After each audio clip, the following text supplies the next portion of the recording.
जी अस्सलाम वालेकुम। मेरे चैनल मुर्शद में आप सबको खुशामदीद। अच्छा जी, आपके सामने नॉर्मली मैं पाकिस्तान स्टॉक एक्सचेंज का पेज ओपन करता हूँ डाटा पोर्टल मेन पे। लेकिन आज आप देख सकते हैं कि मैंने जो ओपनिंग स्टार्ट की है वो एफएफसी से की है।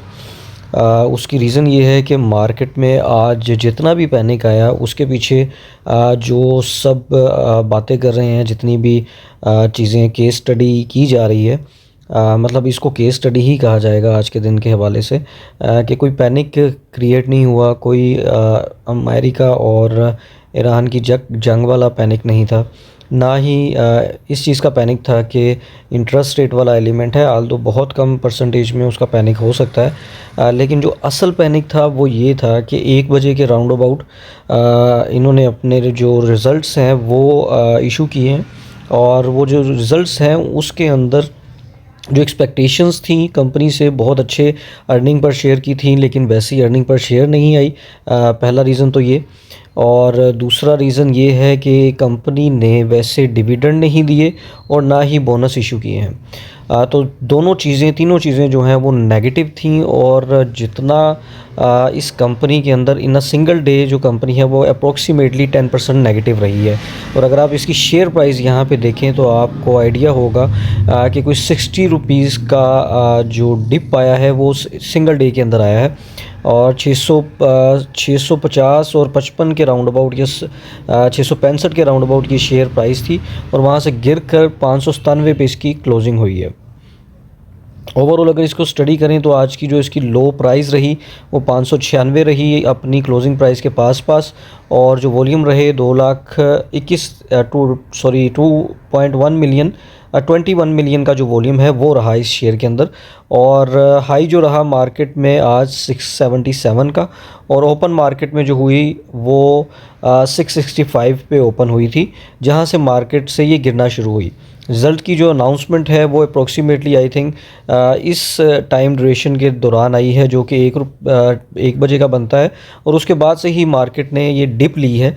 अदरवाइज़ एक्सपेक्टेशन यही थी कि मार्केट जो है यहाँ से ऊपर जा सकती है, लेकिन सिर्फ एक शेयर की नेगेटिविटी ने पूरी की पूरी मार्केट को आज समझ लें हिला के रख दिया है। एक ब्लड बाथ देखने को मिल रहा था, और काफ़ी लोग परेशान भी हुए, हैरान भी थे कि ये जो चीज़ें हुई हैं असल में किस वजह से हुई हैं। अदर दैन डैट जो ब्रोकरेज हाउसेज़ हैं उनका कहना यही है कि जी एफएफसी में जो पैनिक आया, जो उसके रिज़ल्ट्स की अनाउंसमेंट आई वो काफ़ी डिसअपॉइंटिंग थी, और उसी की वजह से जो शेयर प्राइस है वो भी लूज़ कर गई। अच्छा जी, इसकी अब थोड़ी सी स्टडी भी हम करते हैं। फ्री फ्लोट में जाते हैं पहले सबसे, और ये है जी 60% जो है वो फ्री फ्लोट में है, 40% होल्डिंग कंपनी के पास है। अच्छा जी, आज रिज़ल्ट की अनाउंसमेंट हुई है, financial result for the year ended 31 दिसंबर 2025। तो कंपनी की जो ईपीएस है उसको ओपन करते हैं, जो रिपोर्ट है रिज़ल्ट के हवाले से। अच्छा जी, ये फाइनेंशियल रिपोर्ट है जो कि कंपनी ने आज इशू की है। इसमें अगर आप देख सकते हैं, मैं आपको इसमें हाईलाइट भी कर देता हूँ कि कैश डिविडेंड तो कंपनी ने अनाउंस किया है, लेकिन एक्सपेक्टेशन से कम अनाउंसमेंट हुई है।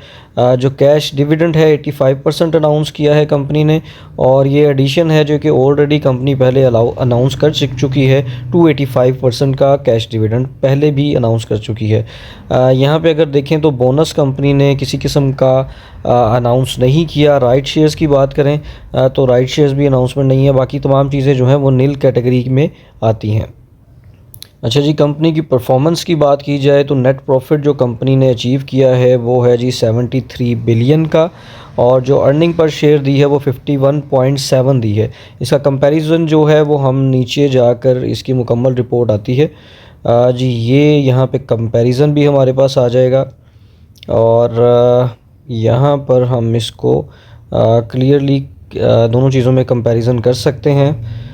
जो लेफ़्ट साइड वाला है वो 2025 है, और उसके साथ ही 2024 का डाटा भी मेंशन है।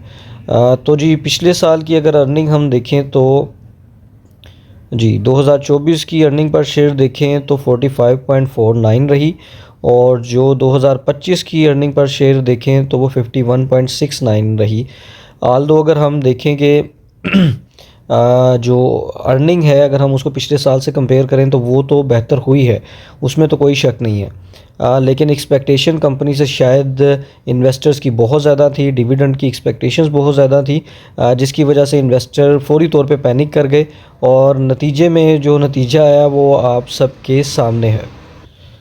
अच्छा जी, अर्निंग को हमने कंपेयर कर लिया है। जो मेजर इफ़ेक्ट आया है आई थिंक वो डिविडेंड कम देने की वजह से पैनिक आया है शेयर की प्राइस में, और उसी वजह से पूरे की पूरी जो मार्केट है वो भी आज पैनिक का शिकार रही है। फॉर द टाइम बिंग तो यही न्यूज़ है। इसके अलावा बाकी जो नेगेटिव मोमेंटम बने हुए थे सुपर टैक्स के हवाले से भी, या इंटरेस्ट रेट नहीं गिराया गवर्नमेंट ने, और जो ईरान और अमेरिका वाला इशू है वो भी अपनी जगह पर है। तो वो तमाम फैक्टर्स जो थे वो समझ लें कि 10 से 15% उसका इफ़ेक्ट होगा।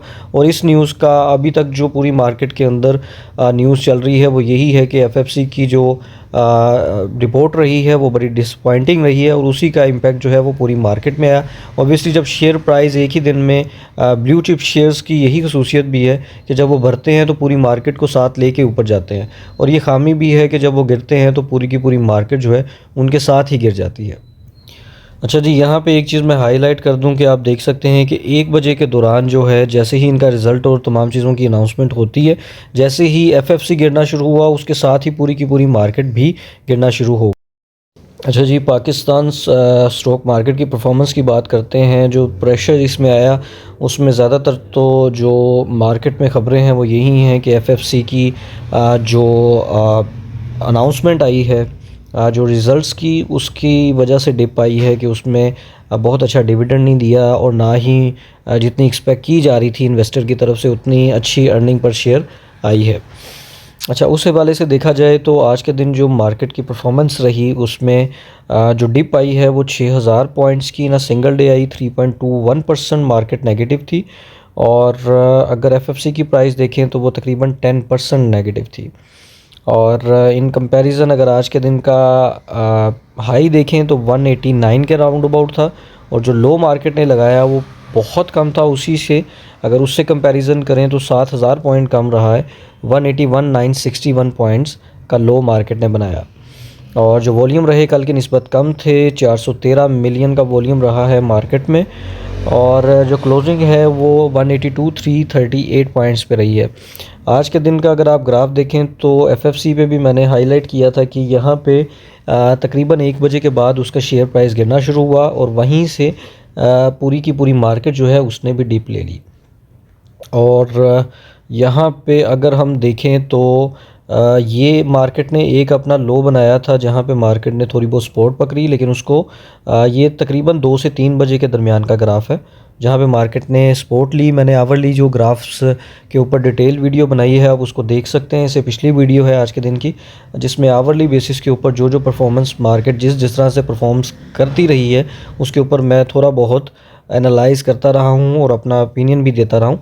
आप उसको जाके देख सकते हैं। तो ये तकरीबन 2 से 3 बजे के दरमियान का ग्राफ है जिसमें मार्केट थोड़ा सा ऊपर गई थी, लेकिन 3 बजे के बाद दोबारा मार्केट ने एक अच्छी खासी डिप समझ लें, दोबारा मार्केट नीचे वाली साइड पे आई।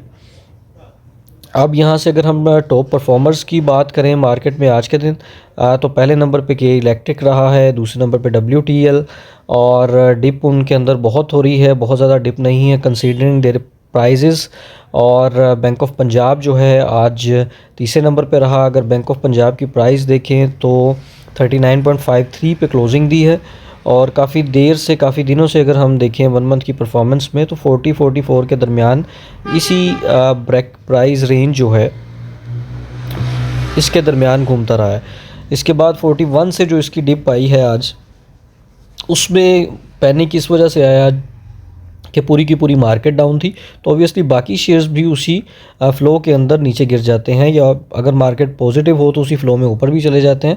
लेकिन यहाँ से मार्केट में बाइंग बन सकती है। अगर कोई 2 दिन या 5 दिन के लिए बाय करना चाहता है तो बैंक ऑफ पंजाब को बाय किया जा सकता है। अच्छा जी, और 4140 के टारगेट प्राइस अपने माइंड में रखें, 42 भी लग सकता है, लेकिन अभी क्योंकि बहुत ज़्यादा ऊपर है बैंक ऑफ पंजाब, तो फिर भी मैं इसको लॉन्ग टर्म की कंसिडरेशन में ही रखूँगा कि 4 से 5 साल के लिए। लेकिन एज अ शॉर्ट टर्म जो डिप आई है उसमें थोड़ी बहुत बाइंग की जा सकती है। अच्छा जी, बैंक ऑफ पंजाब के बाद DSL है जी, नॉन कंप्लाइंट है। इसमें जब भी आप इन्वेस्टमेंट करने का सोचेंगे तो एक बात माइंड में रखनी है आपने, आपको 100% प्रॉफिट भी हो सकता है और 100% लॉस भी हो सकता है। दोनों सिनेरियो में 100% अपने माइंड में आप रख सकते हैं, लॉस एंड प्रॉफिट। क्योंकि नॉन कंप्लाइंट है तो अगर कंपनी डीलिस्ट हो जाती है तो आपकी सारी की सारी अमाउंट जा भी सकती है। वेव्स ऐप जो है ये आज नई एडिशन है जी हमारे टॉप 10 कैटेगरी, जिसको हम ब्रीफली स्टडी करते हैं। उसमें 1 डे का अगर चेंज देखें तो जो लो बनाया है आज मार्केट ने वो 10.38 का था अप्रोक्सीमेटली, जहाँ पे मार्केट जो है वो ओपन हुई एग्जैक्टली वहीं पे। और जो हाई बनाया आज वो 11.41% का था। परसेंटेज वाइज देखें तो 6.17% का इंक्रीज़ आया है और 11.01 पे क्लोजिंग दी है। 52 वीक की रेंज देखें तो 7.50 और 13 के दरमियान की रेंज है, बहुत ज़्यादा एक्सेप्शनल नहीं है। 1 ईयर के चेंज में भी 5.33% का नेगेटिविटी है और एयरटेल डेट में ये प्रॉफिट में है, यानी कि जनवरी के महीने में सिर्फ 18% का रिटर्न ये दे चुका है। फ्री फ्लोट में देखें तो 50% शेयर्स हैं और परफॉर्मेंस वाइज देखें तो परफॉर्मेंस जी इस शेयर की अच्छी है। 2021 में नेगेटिव था, उसके बाद पॉजिटिव हुआ, उसके बाद उससे ज़्यादा पॉजिटिव, और फिर उसके बाद 2024 में उससे ज़्यादा पॉजिटिव रहा है। डिविडेंड कंपनी ने नहीं दिया है, कोई पे आउट्स नहीं है। अर्निंग वाइज देखें तो परफॉर्मेंस अच्छी चल रही है और प्राइस एप्रिसिएशन देखें अगर 5 सालों की, पहली बार स्टडी कर रहे हैं तो थोड़ा ब्रीफली ही स्टडी करते हैं। कोई बहुत अच्छा ग्राफ तो नहीं है, आप देख सकते हैं इसकी प्राइस रेंज ही यही है। और प्राइस रेंज की बात करें तो 16-17 के दरमियान, और नीचे अगर देखें तो 7 रुपीज़ की ब्रैकेट के दरमियान इसी प्राइस रेंज में ये शेयर घूमता है, बल्कि 5 से भी नीचे गया हुआ है। तो बहुत ज़्यादा कोई हाई और लो नहीं है। 5 सालों की ब्रैकेट में प्राइस रेंज बहुत अच्छी होनी चाहिए थी लेकिन नहीं है। आलो आने वाले टाइम के अंदर अगर दोबारा आपको ये 4-5 रुपये पे मिलता है तो आप इसको उठा सकते हैं, कंसीडरिंग उस टाइम के ऊपर इसके फंडामेंटल, अर्निंग पर शेयर और स्ट्रेटजी कंपनी की क्या चल रही है। अच्छा जी, दोबारा आते हैं डाटा पोर्टल के मेन पेज के ऊपर। PTC उसके बाद जी टॉप 10 की लिस्ट में रहा। मार्केट नेगेटिव थी तो ओबियसली उसके ऊपर भी इम्पैक्ट आया। फिर उसके बाद SSGC है, NCPL है। NCPL पिछले कुछ दिनों से काफ़ी अच्छा परफॉर्म कर रहा था, तो मार्केट आई थिंक नेगेटिव है तो उसी का इम्पैक्ट इसने भी लिया। FFC का केस स्टडी हम पहले नंबर पे कर चुके हैं। पेस जो है अपनी ब्रैकेट से काफ़ी ऊपर आ चुका हुआ है। ये एक टाइम पर 1-2 रुपये की ब्रैकेट के दरमियान हुआ करता था और अभी 17 रुपये पे है। तब ये नॉन कंप्लाइंट भी था और लोग बाय करने से पहले एक बार सोचते भी थे। हाल दो अब चिड़िया उड़ चुकी है तो अब दाना डालने का कोई फ़ायदा नहीं है। सिंपल। जब कोई भी शेयर हमारी प्राइस ब्रैकेट के दरमियान होता है तो तब हम उसको बाय नहीं करते, हम लॉन्गर रन के लिए वेट करते हैं कि जब ये चलना शुरू होगा तो फिर हम इसके साथ चलेंगे।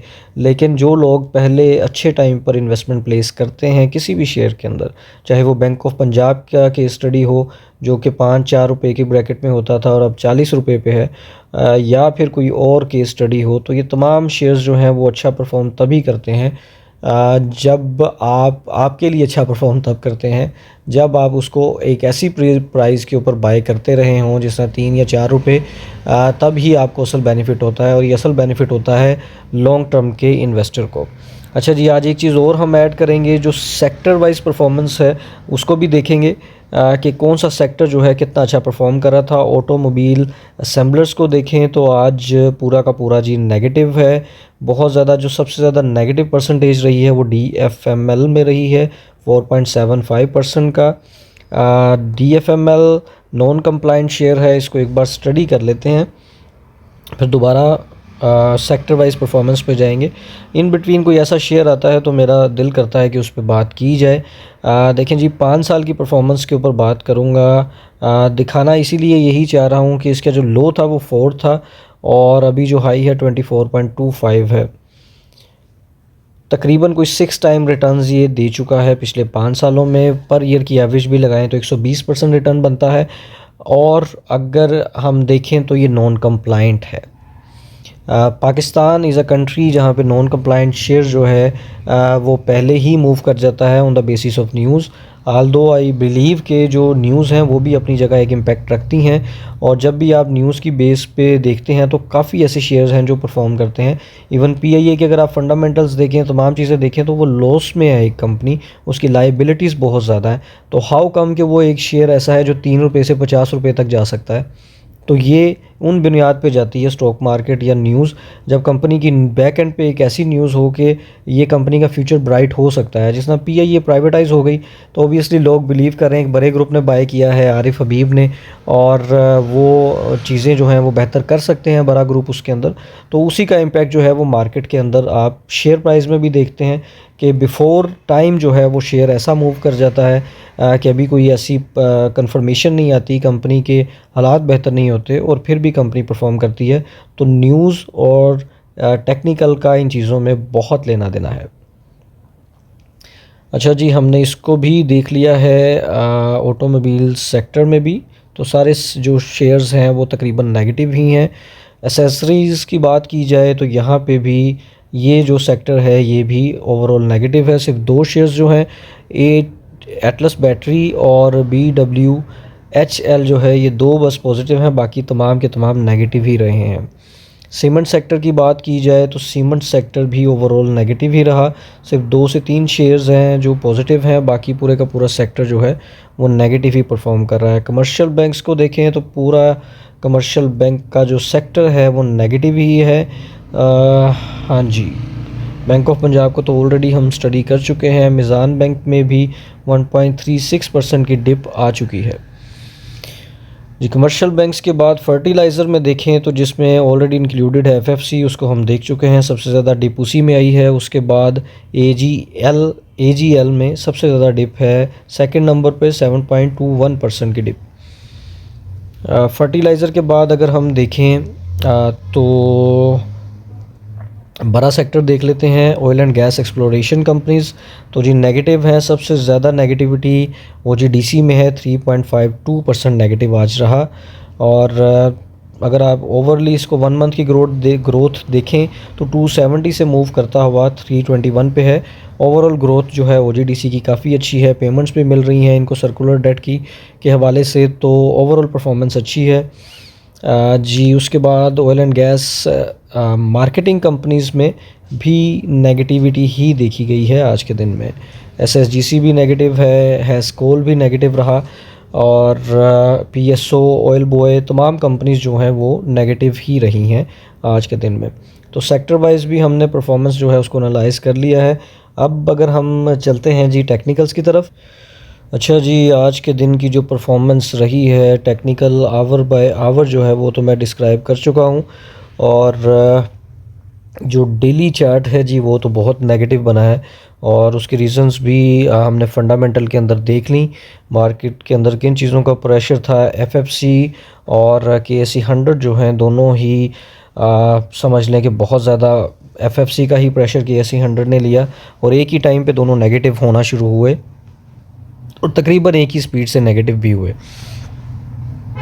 आज के दिन का जो रेड चार्ट है इसको अगर हम ब्लड बात कहें तो वो भी कंसीडरेबल है, कहा जा सकता है। मार्केट काफ़ी नेगेटिव रही है, 3.21% की नेगेटिविटी रही। 189 से मार्केट 182 पे जाकर गिरी, जो कि बहुत बड़ी डिप है इन अ सिंगल डे।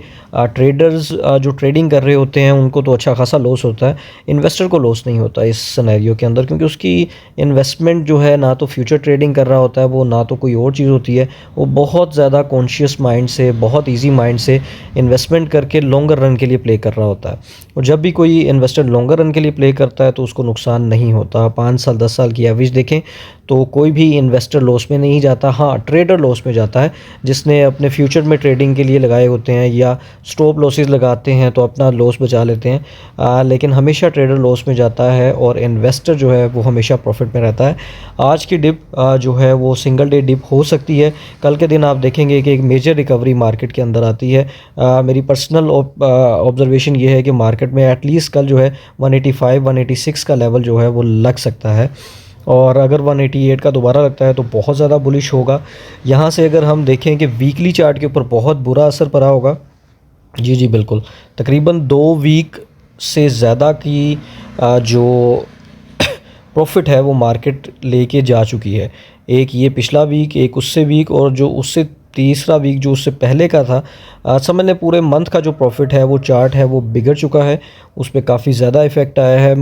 और अगर तो ये चार्ट यहाँ से चेंज नहीं होता तो नेक्स्ट वीक के लिए बहुत ज़्यादा प्रॉब्लमेटिक बन सकता है, नेक्स्ट मंथ के लिए बहुत ज़्यादा प्रॉब्लमेटिक बन सकता है। बट आई फील स्ट्रांगली कि कल चार्ट जो है वो चेंज होगा और नेक्स्ट वीक के लिए बहुत ज़्यादा मार्जिन भी बनाएगा। आई होप आप लोगों ने आज कुछ ना कुछ बाइंग में एडिशन की है 5 से 10%। जैसे कि मैं सुबह भी एक बात कर रहा था अपनी वीडियो के अंदर कि इस तरह की सिचुएशन के अंदर 10 से 15% मार्केट के अंदर एंटर ज़रूर हो। मार्केट कुछ ना कुछ रिकवरी देती है, जो कि सिंगल डे पैनिक होते हैं वो मार्केट में फौरी तौर पे नेक्स्ट डे में कोई ना कोई रिकवरी ज़रूर आती है। मंथ वाइज अगर ग्राफ की बात की जाए तो जी वही बात कर रहा था मैं कि अभी अगर कल फिर मार्केट नेगेटिव होती है तो फिर मंथ वाइज ग्राफ बहुत बुरा होने वाला है। नेक्स्ट मंथ भी उसकी लपेट में आ सकता है और 2-3 मंथ भी नेगेटिव हो सकते हैं। यहाँ से मार्केट का कम से कम 4-5 हज़ार एक ही दिन में मार्केट का डालना बहुत ज़रूरी है। At least 3 to 4 thousand points भी अगर मार्केट डाल जाती है तो वो पॉजिटिव न्यूज़ होगी अगले मंथ के लिए। लेकिन अगर कल मार्केट में फिर डिप आती है, इसके हाफ भी डिप आती है जो आ जाई है, तो अगला मंथ बहुत ज़्यादा पैनिक में जा सकता है। ये आपने माइंड में रखनी है ये बात। तो ये जी हमारे टेक्निकल लेवल पे बेसिक चीज़ें थी, जो मैं बहुत बेसिक चीज़ों के ऊपर बात करता हूँ। आप नोट करेंगे बहुत ज़्यादा कोई चार्ट मैंने नहीं बनाए हुए, बहुत ज़्यादा कोई यहाँ पे इस पे क्लिक नहीं करता, मैं इंडिकेटर्स नहीं लगाता बहुत किस्म के। बेसिक सादा किस्म की टेक्निकल स्टडी करता हूँ और वही इम्पोर्टेंट भी है। ज़्यादा कोशिश करें टेक्निकल के साथ साथ अपनी जो करंट अफेयर्स हैं, करंट न्यूज़ हैं, उनसे भी अप टू डेट रहें, आपको टेक्निकल समझने में आसानी होगी। जी नेक्स्ट हमारा जो पार्ट है वो है म्यूचुअल फ़ंड्स का, और म्यूचुअल फ़ंड में स्टॉक फ़ंड्स का बहुत बुरा हाल होगा। मैंने अभी देखा नहीं है लेकिन मुझे मैसेजेस आए हैं म्यूचुअल फ़ंड के हवाले से जिन्होंने इन्वेस्टमेंट्स की हुई हैं कि बहुत ज़्यादा पैनिक था, बहुत ज़्यादा डाउन हुई है मार्केट। कई तो ऐसे लोग हैं जो एग्ज़िट कर गए हैं घबराने की वजह से। पर्सनली जब तक आपको न्यूज़ कंफर्मेशन ना हो आप फौरी तौर पे डिसीजन ना लें। जब तक न्यूज़ कंफर्मेशन हो जाती है फिर आपको आइडिया होता है कितने परसेंट मार्केट में रहना है, कितने परसेंट एग्ज़िट करना है। बिफ़ोर टाइम बग़ैर कंफर्मेशन के ना तो आपने मार्केट में एंट्री करनी है, ना ही मार्केट से एग्ज़िट करना है। ये 2 चीज़ें आपने अपने माइंड में रखनी है। चलें जी अब चलते हैं म्यूचुअल फ़ंड्स की। अच्छा जी, म्यूचुअल फ़ंड की जो वेबसाइट है मुफ़ाब की, वो मैं ओपन करने की कोशिश कर रहा था लेकिन उसका सर्वर आई थिंक डाउन है तो वो ओपन नहीं हो पा रही। तो आज के लिए जो बेसिक चीज़ें हैं वो यही हैं। मैंने आज के दिन न्यूज़ सेक्टर को कवर नहीं किया। कोशिश करता हूँ कि उसको कल मैं किसी सूरत हाल कल के दिन दोनों दिन की जो न्यूज़ है उसके ऊपर कंबाइन उसका सेशन कर लेंगे। और आज के लिए बस इतना ही। आपका कोई भी क्वेश्चन हो तो आप कमेंट सेक्शन के अंदर ज़रूर पूछा करें, मैं कोशिश करूँगा कि बेहतरीन तरीके से आपको जवाब दे सकूँ। Thank you so much.